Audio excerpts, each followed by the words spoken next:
The administration declared its intention to dismantle the deeply disturbing world of human trafficking. Across the country, special agents from Homeland Security investigations were actively targeting these criminal syndicates. Only weeks before, the administration had initiated a widespread crackdown designed to halt the influx of illegal drugs into the United States. The Department of Homeland Security issued a statement clarifying that federal agencies were focusing on criminals with long-ignored deportation orders. However, that very campaign would soon steer investigators towards something far more malevolent. A federal assault on a Texas mansion exposed a human trafficking conspiracy with roots in Somalia, as authorities suggested the financial network behind it was worth billions. Tonight, several people are in custody, accused of running a drug operation that extended from the Mexican border into the core of Texas. According to investigators, the suspects were distributing cocaine, meth, and marijuana. It was 3:17 in the morning in Houston, Texas. An unnatural quiet settled over the neighborhood, a place defended by iron barriers, high hedges, and private security patrols that felt less like a home and more like a fortified compound. Then, abruptly, the silence was broken. A fleet of 14 unmarked federal SUVs moved into the cul-de-sac. No sirens, no strobing lights, just cold, silent purpose.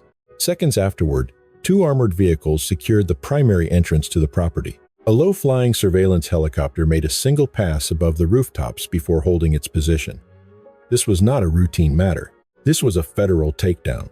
According to investigative reports, the estate belonged to a billionaire couple from Somalia. Their names were Hassan Nur Osman, age 49, and Ayanwanu Osman, age 46, figures publicly recognized in Texas for their dealings in luxury real estate. Their portfolio also included philanthropic activities and business interests in logistics, medical transport, and private health services. But behind that polished facade, federal authorities claimed they were managing an enterprise of profound darkness, a trafficking empire valued at $2 billion. It wasn't built on drugs, and it wasn't built on weapons. Authorities alleged the operation was something far more monstrous, a black market supply chain for children's organs, hidden within legitimate companies and protected by bribes, forged documents, and a network of corrupt officials.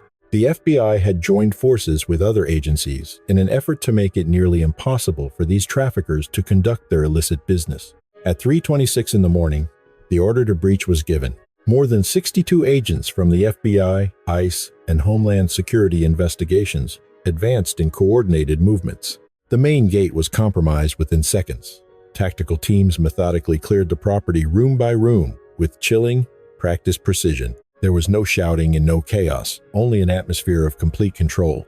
What they discovered inside, however, would disturb even the most seasoned agents. Federal sources report they found over $11.8 million in currency, stacked in sealed bundles and concealed within wall compartments and locked safes. They also confiscated 7 encrypted hard drives, 19 disposable phones, and a handwritten ledger.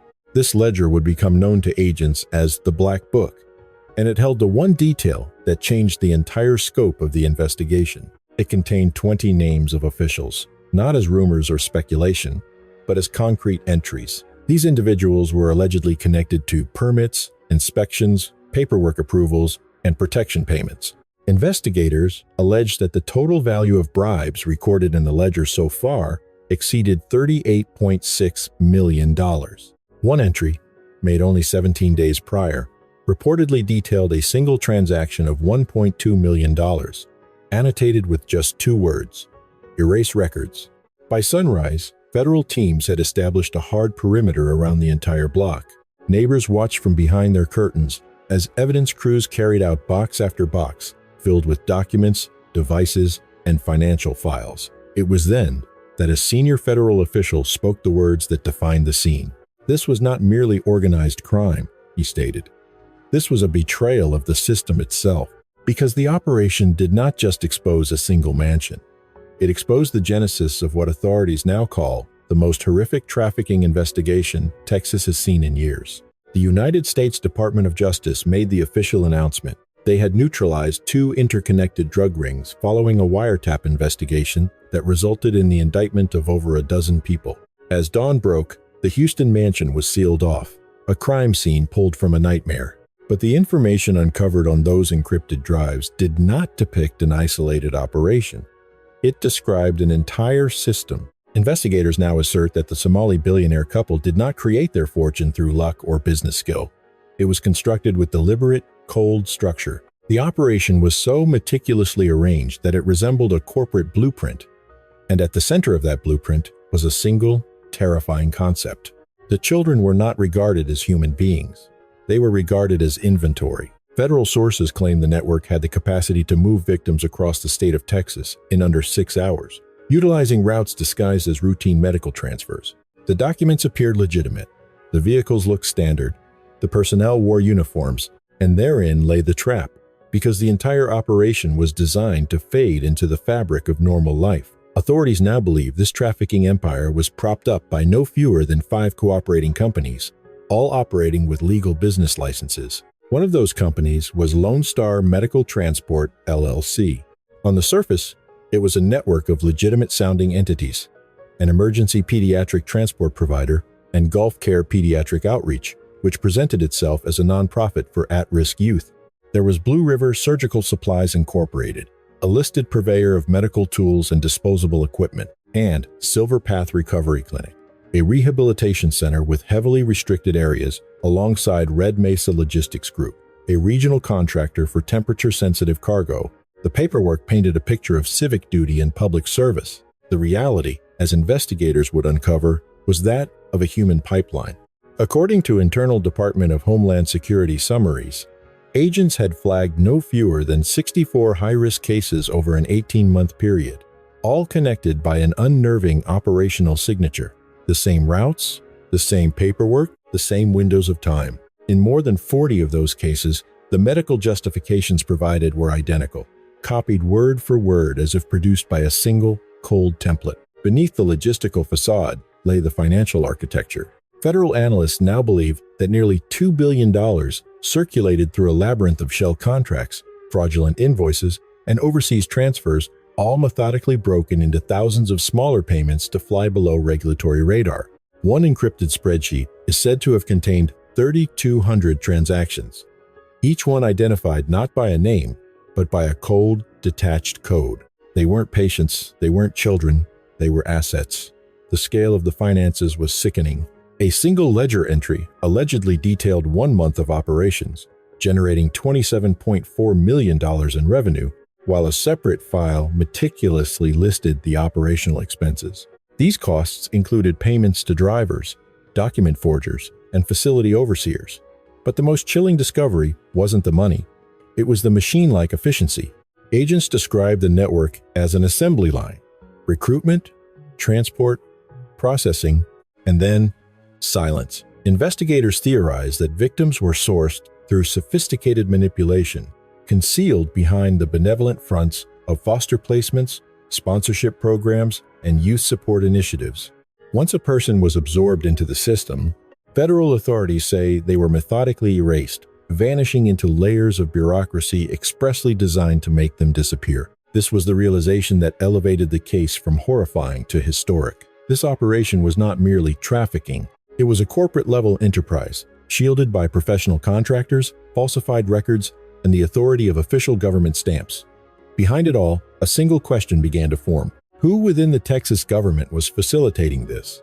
For federal agents, one truth had become undeniable. This was not a crime that survived in the shadows. It survived in plain sight, because a $2 billion trafficking machine does not run on silence alone. It runs on permission, on stamped papers, on approved licenses, on inspections that are deliberately ignored, and on official hands that turn away at precisely the right moment. And that is when the investigation became explosive. Federal investigators confirmed the Houston raid yielded far more than financial data and coded ledgers. It exposed a bribery pipeline so organized, so methodical, it functioned like a corporate payroll system, complete with names, dates, specific amounts, and explicit instructions. Internally, agents had a name for it: the payoff map. According to sources familiar with the investigation, the total bribes documented so far have eclipsed $38.6 million, a number that investigators believe is only a starting point. The payoffs were not random, they were strategic. Small amounts of cash kept low-level administrative doors open. Mid-level payments purchased routine compliance, and the largest payouts were reserved to make major problems disappear. Federal analysts dissected the scheme into what they termed 3 tiers of corruption. Tier 1. Look the other way payments. These were fees paid simply to prevent questions from ever being asked. $6,000 to $12,000 per waived inspection, $18,000 for after-hours paperwork approvals, $25,000 for rushed licensing. The figures sound small until the scale of the operation becomes clear. Investigators allege some clinics and transport lines were given this fraudulent clearance 10 to 14 times per month, which meant a single compromised office could quietly rake in $150,000 a month in bribe money without triggering any alarms. Tier 2 was monthly protection money. This is where the enterprise crossed the line into organized crime. Federal sources allege a system of recurring, predictable monthly payments, structured like salaries. $80,000 to $120,000 a month was paid to enforcement intermediaries, $45,000 a month to permit facilitators, and $30,000 a month to data managers who controlled record access. Some of these payments were marked with a simple code, SHIELD. What they were buying wasn't a service, they were buying institutional protection. Tier 3, erase the record payments. These were the entries that made seasoned investigators fall silent, because Tier 3 was not bribery. It was sabotage of the state itself. One line item, dated only 17 days before the raid, showed a single transfer of $1.2 million. Beside it were 2 words, erase records. A separate entry detailed $850,000 for a data purge, with a notation that read, no trace, 24 hours. Another, for $2.4 million, was marked emergency relocation, with a private flight log attached. The implication was staggering. Someone had the power to delete, edit, or bury official government information on command. But the element that pushed this from a criminal investigation into a political firestorm was the names. According to the contents of the ledger seized in the mansion, the document agents called the Black Book. Authorities uncovered a list of 20 named officials, a network of corruption embedded within 4 critical sectors: health and licensing oversight, and liaison points with local law enforcement. The web of influence extended to county administrative permits and the channels responsible for clearing borders and verifying identities. These were not 20 random individuals. They were 20 figures wielding significant, tangible power. And the investigation suggested the rot went deeper than just a few compromised people. The corruption was systemic, laundered through a corporate apparatus built for concealment. The money trail led through a trio of intermediary companies, starting with Prairie Ridge Consulting. Its business was listed as compliance services, a grim irony, followed by Sunset Bridge Holdings. This was a labyrinthine shell corporation with intentionally obscured ownership. And finally, the Riverstone Charities Foundation, a charitable front engineered to legitimize illicit transfers. Inside one encrypted file, federal agents reportedly flagged 3,200 separate, questionable transactions moving through a web of accounts, totaling an estimated $112 million that flowed in patterns indicative of sophisticated laundering operations. It was the next discovery, however, that landed on investigators with the force of a physical blow. This human trafficking organization wasn't paying bribes to grow its empire. It was paying bribes simply to exist. The truth was that every time a piece of paperwork should have halted their operations, a signature appeared. Every instance where oversight should have exposed them, a blind eye was turned. Every moment justice should have intervened, a hand reached out to take the money instead. This chilling realization shifted the next phase of the investigation away from seizing assets. It pointed towards something far more sinister: the methodology for selecting victims and the system for making them disappear. In the end, corruption was no longer a working theory. It had become the official conclusion of federal authorities. It had been cataloged, it had been given a price tag, and it had been approved with the detached normalcy of a business expense. Yet, the most profoundly terrifying element of the entire case was not the flow of money, the opulent mansions, or the roster of compromised officials. It was the victims. Federal investigators believed the network wasn't abducting children from darkened streets in the dead of night. It was concealing them in the open, using the very programs Americans are conditioned to see as safe havens. According to case briefs that agents reviewed, the syndicate exploited 3 public-facing channels: creating pipelines to access vulnerable children without raising alarms. There were foster care placements that were masked as temporary relocations, and referrals to youth rehabilitation programs that were coded as behavioral therapy. And there were medical sponsorship initiatives that purported to provide urgent pediatric treatment. To an outsider, the documentation appeared flawless. To a beleaguered social worker, it read like just one more critical file. To a clerk processing paperwork at 4:30 in the afternoon, it was nothing more than routine. And therein lay the architecture of the deception. Investigators assert that the children were rotated through a series of locations, a deliberate pattern designed to erase any stable record of their existence. They left behind no school registrations, no permanent addresses, no single, consistent doctor. These transfers were facilitated through rental properties and private facilities connected to the network's front companies, short-term apartments secured through shell leasing firms, recovery rooms inside the Silver Path Recovery Clinic, and private transport vans disguised as pediatric emergency vehicles operated by Lone Star Medical Transport LLC.